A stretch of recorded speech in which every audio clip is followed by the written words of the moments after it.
ഏത് സംസ്ഥാനത്താണ് ഇത്രയും കവിഞ്ഞ തോതിലുള്ള ഹെയ്റ്റ് സ്പീച്ച് നടത്താൻ ഉള്ള സ്വാതന്ത്ര്യം കിട്ടുന്നത്? ഇപ്പോൾ നമുക്കറിയാം, അണ്ണാമലയ്ക്കെതിരെ ശക്തമായിട്ടുള്ള കേസ് എന്ത് ചെയ്തു, സ്റ്റാലിനെടുത്തു. ഒരാളപ്പോൾ BJPൻ്റെ പരമോന്നത നേതാവായിരുന്ന കക്ഷിയാണ്. അപ്പോൾ അവർ പോലും എന്ത് ചെയ്യുന്നു, അത്തരം കാര്യങ്ങൾ പിൻവാങ്ങുകയാണ് ചെയ്യുന്നത്. അപ്പോൾ ഫലത്തിൽ പറഞ്ഞാൽ ഇതിന് ധൈര്യം ലഭിക്കുന്നതിൻ്റെ പിറകിലുള്ള ചില ഘടകങ്ങൾ. അതിലും യഥാർത്ഥത്തിൽ ഈഴവരെ തോളോട് തോളുരുമി പ്രവർത്തിക്കാനാണ് മുസ്ലിങ്ങളെ കാലത്തും ശ്രമിച്ചിട്ടുള്ളത്. ഈ ഒരു സമൂഹത്തെ ടാർഗറ്റ് ചെയ്യുമ്പോൾ തീർച്ചയായിട്ടും ആ ഒരു ചരിത്രം കൂടി വെള്ളാപ്പള്ളിയെ പോലെയുള്ള ആളുകൾ പരിശോധിക്കുകയും അത് മനസ്സിലാക്കുകയും ചെയ്യുന്നത് നല്ലതാണെന്നാണ് സൂചിപ്പിക്കാനുള്ളത്. നമുക്കറിയാം, വെള്ളാപ്പള്ളി നടേശൻ ഇടയ്ക്കിടെ കേരളക്കരയെ അല്ലെങ്കിൽ മത സൗഹാർദ്ദത്തിന് വിള്ളലേൽക്കും വിധം വർഗീയ പരാമർശങ്ങൾ നടത്തി വരുന്നത് നാം കണ്ടുവരികയാണ്. മലപ്പുറത്തെയും മുസ്ലിങ്ങളെയുമൊക്കെ പേരെടുത്ത് പറഞ്ഞുകൊണ്ട് ഇസ്ലാമോഫോബിയ പരത്തും വിധം, വിദ്വേഷം വമിക്കും വിധമുള്ള വ്യത്യസ്തമായ പരാമർശങ്ങൾ അദ്ദേഹത്തിൻ്റെ സംസാരങ്ങളിൽ ഇടയ്ക്കിടയ്ക്ക് വരാറുണ്ട്. ഇലക്ഷൻ നടപടിക്രമങ്ങളിലേക്കൊക്കെ നമ്മൾ വരുമ്പോൾ ഈ സീറ്റുകളുടെ എണ്ണം വർദ്ധിക്കുക എന്നത് മലപ്പുറത്ത് അതുമായി ജനസംഖ്യയുടെ വർധനവിനെ കൂട്ടിക്കെട്ടിക്കൊണ്ടൊക്കെയുള്ള സംസാരങ്ങളാണ് ഏറ്റവും ഒടുവിൽ നാം കേട്ടത്. എന്താണ് യഥാർത്ഥത്തിൽ ഇത്തരം സംസാരങ്ങളുടെ, ഇടയ്ക്കിടെ അദ്ദേഹത്തിൽ നിന്ന് വരുന്ന സംസാരങ്ങളുടെ പിന്നിലെ ഒരു താല്പര്യം? ഏതാണ്ട് ഒരു 2-3 ദിവസങ്ങൾക്ക് മുൻപാണ് കേരള ശാസ്ത്ര സാഹിത്യ പരിഷത്തിൻ്റെ ഒരു സാമൂഹ്യശാസ്ത്ര പഠനം പുറത്തു വന്നത്. അതായത് നേരത്തെ കേരള പഠനം 1 എന്ന പേരിൽ 2004 അവർ ഒരു പഠന റിപ്പോർട്ട് പുറത്തിറക്കിയിരുന്നു. കേരളത്തിലെ ഈ വിവിധ സമുദായങ്ങളുടെ അല്ലെങ്കിൽ മത വിഭാഗങ്ങളുടെ ഒക്കെ അടക്കമുള്ള ഡേറ്റ, അവരുടെ പ്രാതിനിധ്യത്തെക്കുറിച്ച്, സാമ്പത്തികാവസ്ഥയെക്കുറിച്ച്, തൊഴിൽ മേഖലയെക്കുറിച്ച്, അങ്ങനെ ഈ സാമൂഹ്യ ശാസ്ത്ര രംഗത്തുള്ള വിവിധ വിഷയങ്ങൾ അധികരിച്ചുകൊണ്ടുള്ള പഠനങ്ങൾ. അപ്പം അങ്ങനെ അതിനുശേഷം 15 വർഷത്തിനുള്ളിൽ, അതായത് 2019 വരെയാണ് ഇപ്പോൾ രണ്ടാമത്തെ പഠനം വരെയുള്ള കാലയളവിൽ ഇതിനെന്തെല്ലാം മാറ്റങ്ങൾ സംഭവിച്ചു, അല്ലെങ്കിൽ എത്രമാത്രം ഈ പറഞ്ഞ പഴയ റിപ്പോർട്ടും പുതിയ റിപ്പോർട്ടും തമ്മിലുള്ള ഒരു താരതമ്യ പഠനം കൂടിയാണിത്. അപ്പോൾ ഈ ഒരു റിപ്പോർട്ടിൽ പറയുന്ന ഒരു പ്രധാനപ്പെട്ട കാര്യം, ഈ കേരളത്തിൽ ഇപ്പോൾ സാമ്പത്തിക നിലയിൽ വെറും 10% മാത്രം വരുന്ന മുന്നോക്ക വിഭാഗത്തിൻ്റെ കയ്യിലാണ് 34.1% സമ്പത്തും കുമിഞ്ഞുകൂടിയിട്ടുള്ളത്. അതോടൊപ്പം തന്നെ ഏറ്റവും താഴെയിൽ കിടക്കുന്ന 10%-ൻ്റെ കയ്യിൽ 1.4% സമ്പത്ത് മാത്രമാണ്. അത് അവരുടെ ഈ ഇതെല്ലാം അടക്കമുള്ള കണക്കാണ്. പിന്നെ മൊത്തത്തിൽ ജോലി ഇതുകൾ എടുത്തു കഴിഞ്ഞാൽ ഹിന്ദുക്കളിലെ മുന്നോക്ക വിഭാഗത്തിനാണ് ഏറ്റവും ഉയർന്ന പ്രാതിനിധ്യം ഉള്ളത്. മുസ്ലിങ്ങൾക്കാകട്ടെ വളരെ കുറവാണ്. നേരത്തെയും കുറവായിരുന്നു. ഈ 15 വർഷം കൊണ്ടും വളരെ നാമമാത്രമായിട്ടുള്ളൊരു വർധനവ് മാത്രമാണ് മുസ്ലിങ്ങൾക്കുണ്ടായിട്ടുള്ളത് എന്നാണ്. എങ്ങനെ ചിലപ്പോൾ ഇതിൽ കേന്ദ്ര കണക്കുകൾ ഇവർ പറയുന്നത് ചിലത്, ഇപ്പോൾ മിലിറ്ററി അടക്കമുള്ള കേന്ദ്ര സർക്കാർ സർവീസുകളിൽ ഉള്ള ഡിസ്പാരിറ്റി എന്ന് പറയുന്നത്, മുസ്ലിങ്ങൾ ഡിസ്പാരിറ്റി വെച്ചാൽ 1578% കുറവാണെന്നാണ്. മുസ്ലിം കിട്ടേണ്ടതിൻ്റെ 1578% മുസ്ലിം പ്രാതിനിധ്യം കുറവാണ്. അത് സംസ്ഥാനത്തിലാകട്ടെ 91%. ഇത് നമ്മളാരും പറയുന്ന കണക്കല്ല, മറ്റേ സാഹിത്യ പരിഷത്തിൻ്റെ കണക്കാണ്. സംസ്ഥാനത്ത് 91% കുറവുണ്ട്. ഇതുപോലെ തന്നെ മുന്നോക്ക വിഭാഗത്തിൻ്റെ കാര്യത്തിൽ 128% അധികം ജോലികൾ അവർക്ക് ലഭ്യമായിട്ടുണ്ട്. ഇവിടെ ഈ കേന്ദ്ര സർക്കാരിൻ്റെ ജോലി ഇതിനകത്ത് ആകെ കൂടെ 1.8% മാത്രമാണ് മുസ്ലിങ്ങൾക്ക് പ്രാതിനിധ്യമുള്ളത്. ഇനി ജാതി സംവരണമില്ലാതെ തന്നെ ഈ 26% വരുന്ന മുന്നോക്ക വിഭാഗങ്ങൾ കേരളത്തിൽ 39.9 കേരളത്തിൽ മാത്രമല്ല കേരളം കൂടെ കൂട്ടിയിട്ട് 39.9% 40% ജോലി അവരുടെ കയ്യിലാണ് ഉള്ളത്. പിന്നെയോ കേന്ദ്രത്തിൽ ഇത് 45.5% കേരളത്തിൽ 38.2%. ഇനി EWSൻ്റെ ഇതൊക്കെ കിട്ടിക്കഴിഞ്ഞിട്ട് പിന്നെയാണ് എന്ത് വരുന്നത്, EWS വരുന്നത്, എക്കണോമിക്കലി ബാക്ക്വേർഡ് നടന്നു വരുന്നത്. അതിൻ്റെ ഒരു 10% കൂടെ കൂട്ടിയാൽ ഇത് ഇനിയും എന്ത് ചെയ്യും, വർദ്ധിക്കുന്നർത്ഥം. അപ്പോൾ പിന്നെ പറഞ്ഞ കാര്യങ്ങൾ, ഇപ്പോൾ നായർ മുഖ്യമന്ത്രി നമുക്കറിയാം നായന്മാരാണ് എന്ത് ചെയ്തിട്ടുള്ളത് ഇവിടെ ഏറ്റവും കൂടുതൽ കാലം മുഖ്യമന്ത്രി ആയിരുന്നിട്ടുള്ളത്. ഈഴവന്മാർ പോലും 15 വർഷം ഭരിച്ചിട്ടുണ്ട്. മറ്റേ ക്രിസ്തീയ വിഭാഗങ്ങൾക്കും കിട്ടിയിട്ടുണ്ട്. മുസ്ലിങ്ങൾക്ക് ആകെ കിട്ടിയ എത്രയാണ്? 2 മാസം ആണ്. അപ്പം ഞാൻ വെച്ചാൽ ഇതൊക്കെ യാഥാർത്ഥ്യങ്ങളാണ്, കേരളത്തിൽ ആർക്കും മനസ്സിലാക്കാവുന്ന, അല്ലെങ്കിൽ ലോകത്തെ ഏത് കുട്ടിക്കും പഠിക്കാവുന്ന. അപ്പോൾ ഈ യാഥാർത്ഥ്യങ്ങളൊക്കെ മുന്നിൽ നിൽക്കെ ഇതൊക്കെ മൂടി വെച്ചുകൊണ്ട് എന്തുകൊണ്ട് വളരെ പരസ്യമായിട്ട് ഇതുപോലെയുള്ളൊരു ഫിഗർ, അദ്ദേഹം വലിപ്പം കൊണ്ടും വലിയ ആളാണ്, പിന്നെ വലിയൊരു സമുദായത്തിൻ്റെ നേതാവുമാണല്ലോ, അങ്ങനത്തെ ഒരാൾ ഇങ്ങനെ വിളിച്ചു പറയുന്നത് എന്തുകൊണ്ടാണെന്നുള്ള ഞാൻ കരുതുന്നു വെച്ചാൽ വെള്ളാപ്പള്ളി ഒന്നും പറയുന്നില്ല, അല്ലെങ്കിൽ വെള്ളാപ്പള്ളി അല്ല പറയുന്നത്, വെള്ളാപ്പള്ളിയെ കൊണ്ട് ഇത് പറയിപ്പിക്കുന്നതാണ് എന്നാണ് ഞാൻ പറയുക. ഇതൊരു PR വർക്കാണെന്ന് എനിക്ക് തോന്നുന്നത്. ഇവിടെ ഈ സർക്കാരിനൊക്കെ വേണ്ടി പല ഏജൻസികളും PR വർക്ക് ചെയ്യുന്നുണ്ടല്ലോ, അതേപോലൊരു PR വർക്കാണ് ഇദ്ദേഹം. കാരണം അല്ലെങ്കിൽ ഇതിന് ധൈര്യം വരില്ല. കാരണം ഹെയ്റ്റ് സ്പീച്ചിനെതിരെ കൃത്യമായ നിയമമുള്ള ഒരു രാജ്യമാണിത്.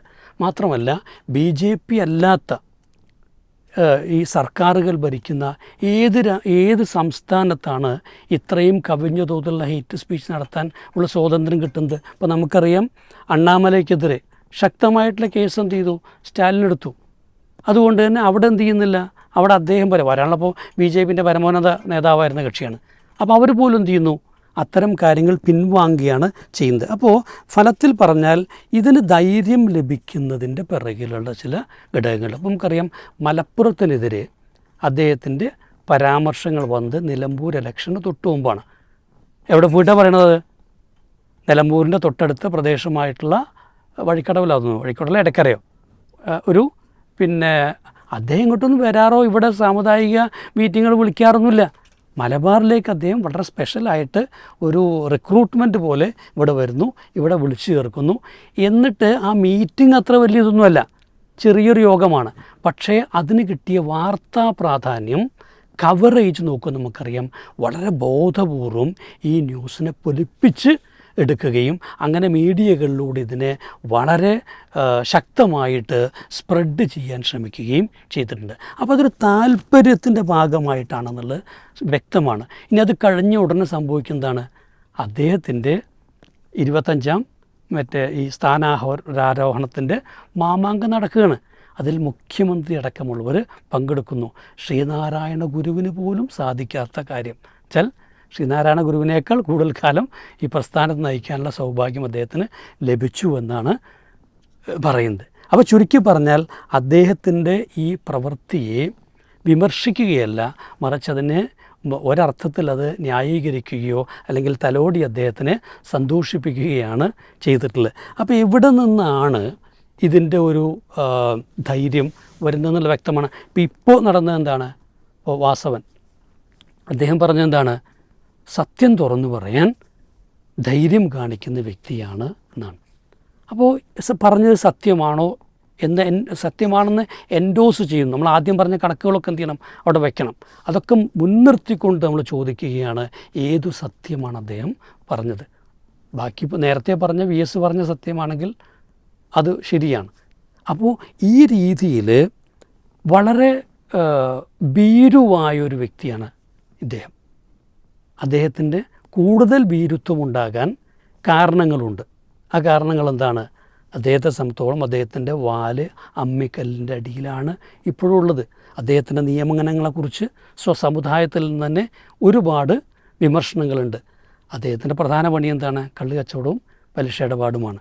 ഈ പലിശ ഇടപാട് മൈക്രോ ഫിനാൻസുമായി ബന്ധപ്പെട്ട കോടികൾ തട്ടിയതിൻ്റെ കേസ് നിൽക്കുന്നുണ്ട്. അപ്പോൾ ഇതൊക്കെ പൊടി തട്ടി എപ്പോൾ വേണമെങ്കിലും പുറത്തേക്ക് വരാം.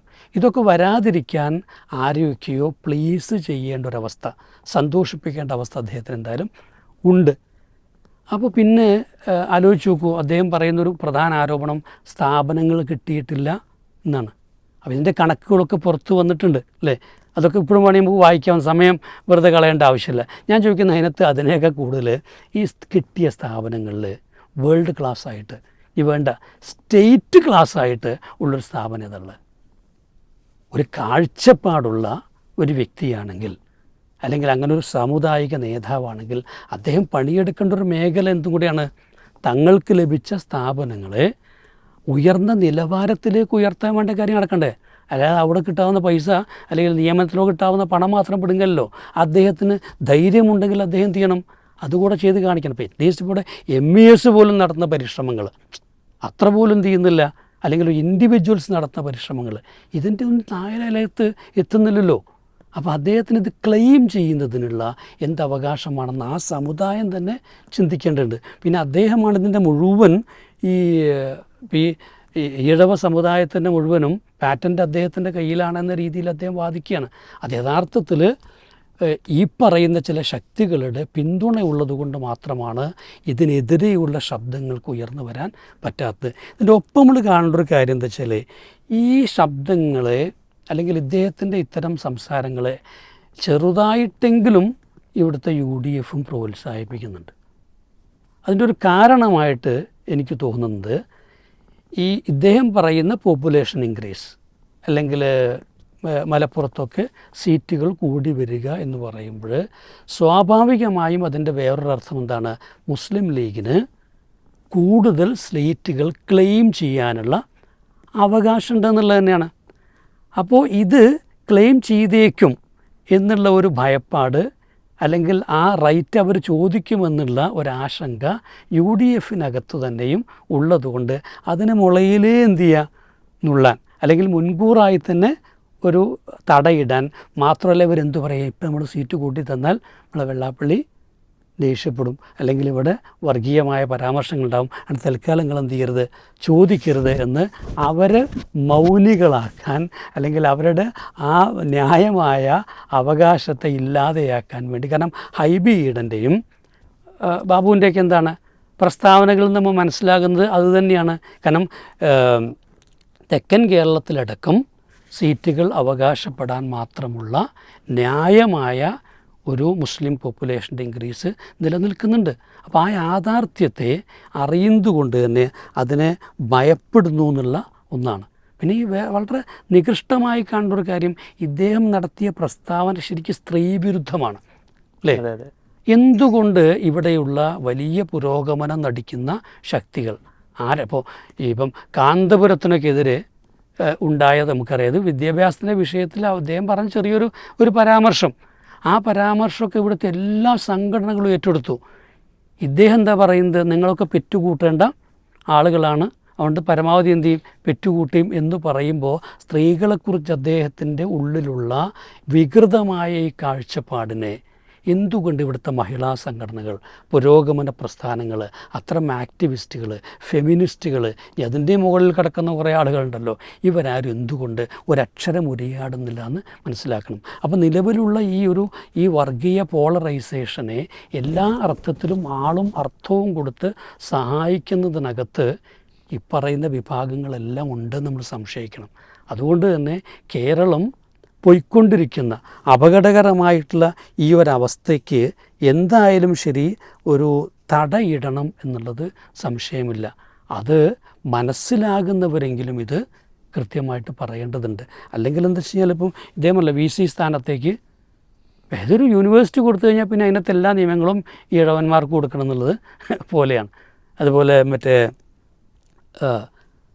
ഇദ്ദേഹം സെക്രട്ടറി സ്ഥാനത്ത് എല്ലാത്തിനെയും കുറിച്ച് പറഞ്ഞു. അപ്പോൾ നമ്മളെ സംബന്ധിച്ചോളം വെച്ചാൽ ഇതൊന്നും അനർഹമായ, നമ്മൾ നേരത്തെയും പറഞ്ഞിട്ടുള്ളൊരു കാര്യമുണ്ട്, അനർഹമായ ഒന്നും മുസ്ലിങ്ങൾ ആവശ്യപ്പെട്ടിട്ടില്ല, ആവശ്യപ്പെടരുത് എന്നാണ് നമ്മളുടെയൊക്കെ സ്റ്റാൻഡ്. അർഹതപ്പെട്ട കാര്യങ്ങൾ മാത്രമേ ആവശ്യപ്പെടാവൂ. അത് പക്ഷേ സ്വാഭാവിക നീതിയാണ് അത് നൽകുക എന്ന് പറയുന്നത്. എനിക്ക് പലപ്പോഴും തോന്നാറുള്ള കാര്യം, ഈ വെള്ളാപ്പള്ളി ശരിക്കും പറഞ്ഞു കഴിഞ്ഞാൽ ഈ ഹൈന്ദവരിലെ പിന്നെ ഉയർന്ന വിഭാഗത്തെ മുന്നിൽ കണ്ടുകൊണ്ടാണ് ഇതൊക്കെ പറയുന്നത് നമുക്ക് തോന്നാറുണ്ട്. കാരണം ഇവിടെ നമ്മളെ പ്രകോപിപ്പിച്ചാൽ, അല്ലെങ്കിൽ മുസ്ലിങ്ങളെ പ്രകോപിപ്പിച്ച് കഴിഞ്ഞാൽ മുസ്ലിങ്ങൾ ഈ കണക്കൊക്കെ പുറത്തിടും, ഇതൊക്കെ പറയും. അപ്പോൾ ഇവിടുത്തെ ഈഴവർക്കും കിട്ടിയിട്ടില്ല, ഈഴവർക്കും കുറച്ച് നഷ്ടങ്ങളുണ്ടല്ലോ, മറിച്ച് കിട്ടിയിട്ടുള്ളതൊക്കെ ആർക്ക് തന്നെയാണ്, ഉയർന്ന വിഭാഗങ്ങൾക്കോ പിന്നെ കുറച്ച് ക്രിസ്ത്യൻ വിഭാഗങ്ങളുടെ ഇതിനകത്ത് കിട്ടിയിട്ടുള്ളത്. അപ്പോൾ ഈ കണക്കുകളൊക്കെ തൻ്റെ വായിൽ നിന്ന് വിളിച്ചു പറയുന്നതിന് പകരം ബാക്കിയുള്ളവരെ കൊണ്ട് പറയിപ്പിക്കാനുള്ള ഒരു തന്ത്രമായിരിക്കാം ചിലപ്പോൾ വെള്ളാപ്പള്ളി പയറ്റുന്നത് വേണേൽ നമുക്ക് എന്ത് ചെയ്യാം, തമാശയായിട്ട് പറയാം. എന്തായാലും അദ്ദേഹത്തിൻ്റെ ഇത്തരത്തിലുള്ള പ്രവൃത്തികൾക്ക് കേരളത്തിൽ ഇനിയും സ്വാതന്ത്ര്യം നൽകുകയാണെങ്കിൽ, വകവെച്ചു കൊടുക്കുകയാണെങ്കിൽ അതുകൊണ്ട് ചില താൽക്കാലിക നേട്ടങ്ങൾ പ്രതീക്ഷിക്കുന്നവരുണ്ടാകാം. പക്ഷെ കഴിഞ്ഞ കുറേ ഇലക്ഷനിലൊക്കെ കൃത്യമായിട്ടതിന് മറുപടി കിട്ടുകയാണ് ചെയ്തിട്ടുള്ളത്. അതുകൊണ്ട് യാതൊരു വിധത്തിലുള്ള ബെനിഫിറ്റും ഉണ്ടായിട്ടില്ല എന്നുള്ളത് നമ്മൾ മനസ്സിലാക്കണം. കാരണം നിലമ്പൂരിൽ മാത്രമല്ല, ഏറ്റവും കൂടുതൽ അവർ വർക്ക് ചെയ്തായിരുന്നു KC വേണുഗോപാലിനെതിരെ. അവിടെ എന്ത് ചെയ്തു? വേണുഗോപാൽ പാട്ടും പാടി എന്ത് ചെയ്തു? ജയിച്ചു. അപ്പോൾ അതുകൊണ്ട് തന്നെ യാഥാർത്ഥ്യബോധത്തോടെ വേണം നമ്മുടെ രാഷ്ട്രീയ കക്ഷികൾ നിലപാടുകൾ എടുക്കാനും പ്രതികരിക്കാനും. പ്രത്യേകിച്ചും ഇത്തരം വിഷയങ്ങളിൽ പറയേണ്ട കാര്യങ്ങൾ പറയേണ്ട സമയത്ത് പറയാൻ ഉള്ള ധൈര്യവും സ്ഥൈര്യവും ഉണ്ടാകണമെന്ന് മാത്രം നമുക്ക് പറയാനുള്ളത്. എന്താണ് കൂട്ടിച്ചേർക്കാനുള്ളത്? വെള്ളാപ്പള്ളി ആദ്യമായിട്ടല്ല ഇപ്പോൾ ഇങ്ങനത്തെ ഒരു സംസാരം നടത്തുന്നത്. ഇപ്പോൾ കഴിഞ്ഞ നേരത്തെ പറഞ്ഞ പോലെ തന്നെ നിലമ്പൂർ വന്നിട്ട് അയാളൊരു സംസാരമുണ്ട്. അത് കൂടാതെ അതിന് മുമ്പ് ഒരു സെപ്റ്റിക് ടാങ്കൊക്കെ വൃത്തിയാക്കുന്ന അന്യ തൊഴിലാളികൾ, അന്യ സംസ്ഥാന തൊഴിലാളികളെ രക്ഷപ്പെടുത്താൻ വേണ്ടി ശ്രമിച്ച നൗഷാദ്. അപ്പം നൗഷാദിൻ്റെ ഒരു മരണാനന്തരം ഗവൺമെൻറ് അതിൻ്റേതായിട്ടുള്ള രൂപത്തിലുള്ള പാരിതോഷികങ്ങളൊക്കെ പ്രഖ്യാപിച്ചു, കോമ്പൻസേഷൻ. അപ്പോൾ അതോടുകൂടി തന്നെ ആ സമയത്ത് ഇയാൾ പ്രഖ്യാപിച്ച ചില വർത്താനുണ്ട്. ആൾ പറഞ്ഞൊരു മുസ്ലിമായിട്ട് മരിച്ചാൽ മതിയായിരുന്നു എന്ന രൂപത്തിലൊക്കെ ഒരു പരിഹാസത്തോടു കൂടിയുള്ള ഇങ്ങനെ വർഗീയമായ ഇത്തരം സംസാരങ്ങളിൽ നേരത്തെ മാഷ് പറഞ്ഞ പോലെ തന്നെ രാഷ്ട്രീയക്കാരെ സംബന്ധിച്ചിടത്തോളം പല നേട്ടങ്ങളും അവർ ആഗ്രഹിക്കുന്നുണ്ടെങ്കിൽ താൽക്കാലികമായ നേട്ടമാണത്. പക്ഷേ ഇപ്പോൾ കുറച്ച് കാലമായി ഇപ്പോൾ കേരളത്തെ സംബന്ധിച്ചിടത്തോളം സാധാരണ ഇത്തരം വിഷലിപ്തമായിട്ടുള്ള വാക്കുകൾ പറയുന്ന ഒരു വിഭാഗം ആളുകളുണ്ട്. അത് പലപ്പോഴും നമ്മൾ ചാനലുകളിലും മറ്റുള്ള പ്രസംഗങ്ങളിലൊക്കെ കേൾക്കുന്ന ചില വിഷപ്പാമ്പുകൾ ഓൾറെഡി നമ്മൾ കേരളത്തിലുണ്ട്. അപ്പോൾ അവരുടെ നാവുകൾ ഒന്ന് അടക്കപ്പെടുകയും അതേപോലെ ഇത്തരം ചില ആളുകളെ മുന്നോട്ട് കൊണ്ടുവന്ന് അവരെ കൊണ്ട് പറയിപ്പിക്കുകയും ചെയ്യുന്നതിലുള്ള ദുരൂഹത ഒരുപക്ഷെ നേരത്തെ മാഷ് സൂചിപ്പിച്ചതുപോലെ തന്നെ ഇടതുപക്ഷത്തും അതുപോലെ വലതുപക്ഷത്തും ആ വിഷയങ്ങൾ നമുക്ക് കാണുന്നുണ്ട്. ഏതായിരുന്നാലും ഒരു മുസ്ലിം സമുദായത്തിൻ്റെ ഒരു മുന്നേറ്റവും വിദ്യാഭ്യാസപരമായിട്ടുള്ള പുരോഗതിയും കാര്യങ്ങളുമൊക്കെ ആരൊക്കെയോ ഭയപ്പെടുകയും അതോടൊപ്പം ആ ഒരു മുന്നേറ്റത്തെ ഏതെങ്കിലും രൂപത്തിൽ തടയിടുകയും ചെയ്യാന്നുള്ളൊരു ലക്ഷ്യം സ്വാഭാവികമായിട്ടുണ്ട്. ഇവിടെ ഈ വെള്ളാപ്പള്ളി നടേശനെ സംബന്ധിച്ചിടത്തോളം കേരളത്തിലെ നവോത്ഥാന മുന്നണിയുടെ ചെയർമാൻ കൂടിയാണ് പറയും. 80-ലധികം സംഘടനകളുണ്ട്. അതിൽ ക്രിസ്തു മതത്തിലുള്ള ആളുകളുണ്ട്, അതുപോലെ ഇസ്ലാമിലെ മുസ്ലിം വിഭാഗത്തിൽപ്പെട്ട ആളുകളുണ്ട്, അതുപോലെ ഹൈന്ദവ വിഭാഗത്തിൽപ്പെട്ട ആളുകളുണ്ട്. നവോത്ഥാന രംഗത്ത് പ്രവർത്തിച്ചു എന്ന് വിശ്വസിക്കുന്ന 80-ലധികം സംഘടനകളുടെ ഒരു മുന്നണിയാണ് യഥാർത്ഥത്തിൽ നവോത്ഥാന മുന്നണി. അതിൻ്റെ ഒരു ചെയർമാനാണ്. അപ്പോൾ അങ്ങനെയുള്ളൊരു വ്യക്തിയിൽ നിന്ന് ഇതേപോലെ ഒരു വിഭാഗീയതയുടെ സംസാരം വരുമ്പോൾ അത്തരം ആളുകൾ ചിന്തിക്കേണ്ടതും മനസ്സിലാക്കേണ്ട ഒരുപാട് കാര്യങ്ങളുണ്ട്. യഥാർത്ഥത്തിൽ കേരളം എന്ന് പറഞ്ഞാൽ ശരിക്ക് മുസ്ലിം കമ്മ്യൂണിറ്റിയെക്കുറിച്ചുള്ള ആ ഒരു ചിന്ത അവരെ പിന്നോക്കം തന്നെ കൊണ്ടുവരാൻ വേണ്ടിയുള്ള ഒരു ശ്രമമുണ്ടെങ്കിലും യഥാർത്ഥത്തിൽ മുസ്ലിങ്ങൾ ഈ നാട്ടിലെ ആരാണ്, അവർ ചെയ്ത സേവനം എന്താണ് എന്നതിനെക്കുറിച്ച് അവർ ആലോചിക്കണം. ശരിക്ക് ഈ ചരിത്രം പരിശോധിച്ചാൽ ഇപ്പോൾ ഇസ്ലാമിക നവോത്ഥാന അല്ലെങ്കിൽ മുസ്ലിം നവോത്ഥാന രംഗത്ത് ശക്തമായ നിലപാടെടുത്തിട്ടുള്ളൊരു സംഘമാണ് ശരിക്കും മുസ്ലിം ഐക്യസംഘം. അതിൽ ഒന്നാമത് ജനറൽ സെക്രട്ടറിയാണ് മണപ്പാട്ട് കുഞ്ഞഹമ്മദ് ഹാജി. അപ്പോൾ അദ്ദേഹത്തിൻ്റെ ചരിത്രം പരിശോധിച്ചാൽ ഈ കൊടുങ്ങല്ലൂരിൽ ഒരു കേരള വർമ്മ ഹയർ സെക്കൻഡറി സ്കൂളിൽ ഇപ്പോഴും വർക്ക് ചെയ്യുന്നുണ്ട്, ഗവൺമെൻറ്റിൻ്റെ കീഴിലാണെന്ന് മാത്രം. ആ സ്കൂള് ഉണ്ടാക്കിയത് ശരിക്കും മണപ്പാട്ട് കുഞ്ഞഹമ്മദ് ഹാജിയാണ്. ആ സമയത്ത് ആ സ്കൂളിലേക്ക് അദ്ദേഹം കൊണ്ടുവരാൻ വേണ്ടി ശ്രമിച്ചിട്ടുള്ളത് മുസ്ലിം കമ്മ്യൂണിറ്റിയിൽപ്പെട്ട വിദ്യാർത്ഥികളെയും അതോടൊപ്പം തന്നെ ഈഴവ വിഭാഗത്തിൽപ്പെട്ട ആളുകളെയും അതുപോലെ ഹരിജൻസിലുള്ള ആളുകളെയും കൊണ്ടുവരാൻ വേണ്ടി ശ്രമിച്ചത്. അപ്പോൾ ഈഴവരെ സംബന്ധിച്ചിടത്തോളം ഒരു തൊട്ടുകൂടായ്മ ആ നിലക്ക് മാറ്റി നിർത്തപ്പെട്ട ഒരു വിഭാഗമാണ്. പക്ഷേ ഈ സ്കൂളിൻ്റെ ഒരു മാനേജർ എന്ന് പറയുന്നത് മണപ്പാട്ട് കുഞ്ഞഹമ്മദ് ഹാജിയാണെന്നുള്ളത് കൊണ്ട് ആ സ്കൂളിലേക്ക് കടന്നു വരുന്ന ഏത് വിഭാഗത്തിൽപ്പെട്ട ആളുകളെയും തടയാൻ ആ കാലഘട്ടത്തിൽ ഒരാൾക്കും സാധിക്കുമായിരുന്നില്ല. അത്ര പ്രോജ്വലമായൊരു വ്യക്തിത്വത്തിനുടമയാണ് മണപ്പാട്ട് കുഞ്ഞഹമ്മദ്. ഞാൻ പറഞ്ഞത് ശരിക്കും ഈഴവ വിഭാഗത്തിൽപ്പെട്ട ആളുകളെ പോലും സമുദ്ധരിക്കാൻ ഈ മുസ്ലിം കമ്മ്യൂണിറ്റി സഹിച്ച ത്യാഗത്തെക്കുറിച്ച് ഓർക്കാൻ വേണ്ടിയാണ്. അതേപോലെ തന്നെ ഇപ്പോൾ ശ്രീനാരായണ ഗുരു എന്ന് വെച്ചാൽ ഈ നവോത്ഥാന രംഗത്ത് സംഘടിതമായ രൂപമുണ്ടാക്കിയിട്ടുള്ളൊരു മനുഷ്യനെ മഹാവ്യക്തിത്വമാണ്. അദ്ദേഹവും അതുപോലെ വക്കം മൗലവി റഹിമഹുല്ല പോലെയുള്ള പണ്ഡിതന്മാരായിട്ടുള്ള ബന്ധവും അതിൻ്റെ പ്രവർത്തനങ്ങളൊക്കെ പരിശോധിച്ചാൽ മുസ്ലിങ്ങളും ഈഴവരും സാമൂഹ്യ സമുദ്ധാരണത്തിന് വേണ്ടിയൊക്കെ ഒത്തൊരുമയോട് കൂടിയിട്ടാണ് പ്രവർത്തിച്ചത് കാലം വരെ. നിവർത്തന പ്രക്ഷോഭമൊക്കെ നമ്മൾ കണ്ടതാണ്. അതിൽ ക്രൈസ്തവരുണ്ട്, അതുപോലെ തന്നെ ഈഴവരുണ്ട്, അതുപോലെ മുസ്ലിങ്ങളും. ഈ മൂന്ന് വിഭാഗം കൂടി ഉണ്ടായിട്ടുള്ള ശക്തമായ ഒരു പോരാട്ടത്തിൻ്റെ ഒരു സംഗതിയാണ് നിവർത്തന പ്രക്ഷോഭം. അതിലും യഥാർത്ഥത്തിൽ ഈഴവരെ തോളോട് തോളുരുമി പ്രവർത്തിക്കാനാണ് മുസ്ലിങ്ങൾ കാലത്തും ശ്രമിച്ചിട്ടുള്ളത്. ഈ ഒരു സമൂഹത്തെ ടാർഗറ്റ് ചെയ്യുമ്പോൾ തീർച്ചയായിട്ടും ആ ഒരു ചരിത്രം കൂടി വെള്ളാപ്പള്ളിയെ പോലെയുള്ള ആളുകൾ പരിശോധിക്കുകയും അത് മനസ്സിലാക്കുകയും ചെയ്യുന്നത് നല്ലതാണെന്നാണ് സൂചിപ്പിക്കാനുള്ളത്. മാത്രമല്ല, ഈ കേരളത്തിലെ മുസ്ലിങ്ങളെ സംബന്ധിച്ചിടത്തോളം അല്ല, ഇന്ത്യയിലെ മുസ്ലിങ്ങളെ സംബന്ധിച്ചിടത്തോളം തന്നെ ഈ രാജ്യത്തിൻ്റെ സ്വാതന്ത്ര്യ സമര പോരാട്ടത്തിന് ചെയ്തിട്ടുള്ള സേവനങ്ങൾ, ഇപ്പോൾ നമ്മൾ ഇന്ത്യ ഗേറ്റ് പരിശോധിച്ച് കഴിഞ്ഞാൽ അതിൽ ആയിരക്കണക്കിന് പേരുകൾ മുസ്ലിം നാമങ്ങളാണ്. മാത്രമല്ല, ഒരു സാഹോദര്യത്തിൻ്റെ സൗഹൃദത്തിൻ്റെ ഏറ്റവും ഉദാത്തമായ ഒരു മാതൃക കാണിച്ചു കൊടുത്തത് ഈ നാട്ടിലെ മുസ്ലിങ്ങളാണ്. അതുപോലെ സാമൂതിരിയുടെ കാലത്താവട്ടെ, അതുപോലെ തന്നെ ശേഷമാവട്ടെ, അതുപോലെ ഈ നേരത്തെ സൂചിപ്പിച്ച നവോത്ഥാന പ്രവർത്തന രംഗത്താവട്ടെ, സ്വാതന്ത്ര്യ സമര രംഗത്താവട്ടെ, അവിടെയൊക്കെ മുസ്ലിങ്ങൾ ഏറ്റവും നല്ല സാഹോദര്യത്തിൻ്റെ മാതൃക സൃഷ്ടിച്ച ആളുകളാണ്.